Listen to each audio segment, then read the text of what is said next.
ಚಾಮರಾಜನಗರ ಜಿಲ್ಲೆಯ ಗುಂಡ್ಲುಪೇಟೆ ತಾಲೂಕು ತೀವ್ರ ಬರಗಾಲದಿಂದ ನೊಂದಿರುವಂತಹ ರೈತರಿಗೆ ವೈಜ್ಞಾನಿಕ ಬೆಳೆ ನಷ್ಟ ಕೊಡಲು ಒತ್ತಾಯಿಸಿ ಮತ್ತು ಬಿರುಗಾಳಿಯಿಂದ ನಷ್ಟ ಹೊಂದಿರುವಂತಹ ಬಾಳೆ ಬೆಳೆಗಾರರಿಗೆ ವಿಶೇಷ ಪ್ಯಾಕೇಜ್ ಕೋರಿ ರಾಷ್ಟ್ರೀಯ ಹೆದ್ದಾರಿ ಬಂದ್ ಚಳುವಳಿಯನ್ನು ಮಾಡಲಾಯಿತು. ಕರ್ನಾಟಕ ರಾಜ್ಯ ಕಬ್ಬು ಬೆಳೆಗಾರ ಸಂಘದ ರಾಜ್ಯಾಧ್ಯಕ್ಷ ಹಳ್ಳಿಕೆರೆ ಹುಂಡಿ ಭಾಗ್ಯರಾಜ್ ನೇತೃತ್ವದಲ್ಲಿ ಗುಂಡ್ಲುಪೇಟೆಯ ಹಳೆ ಪ್ರವಾಸಿ ಮಂದಿರದ ಹತ್ತಿರ ಊಟಿ ಮತ್ತು ಮೈಸೂರು ಹೆದ್ದಾರಿಯನ್ನ ಸುಮಾರು ಅರ್ಧ ಗಂಟೆಗೂ ಹೆಚ್ಚು ಕಾಲ ರಸ್ತೆ ಸಂಚಾರವನ್ನು ತಡೆಹಿಡಿದು ಕೇಂದ್ರ ಮತ್ತು ರಾಜ್ಯ ಸರ್ಕಾರದ ವಿರುದ್ಧ ಕರ್ನಾಟಕ ರಾಜ್ಯ ಕಬ್ಬು ಬೆಳೆಗಾರ ಸಂಘದ ಪದಾಧಿಕಾರಿಗಳು ಘೋಷಣೆಗಳನ್ನು ಕೂಗುತ್ತಾ ರಾಷ್ಟ್ರೀಯ ಹೆದ್ದಾರಿಯನ್ನು ಬಂದ್ ಮಾಡಿ ಚಳುವಳಿಯನ್ನು ನಡೆಸಿದರು.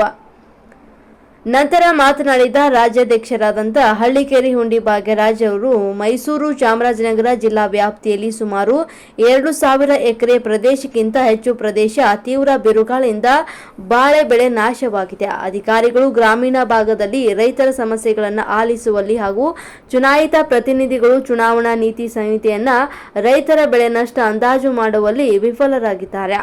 ರೈತರ ನೆರವಿಗೆ ಧಾವಿಸಬೇಕು ಅಂತ ತಮ್ಮ ಆಕ್ರೋಶವನ್ನು ವ್ಯಕ್ತಪಡಿಸಿದರು.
ವರದಿ ಜಿ ಸಾಮುವೇಲ್, ನ್ಯೂಸ್ 24 ಕನ್ನಡ, ಚಾಮರಾಜನಗರ.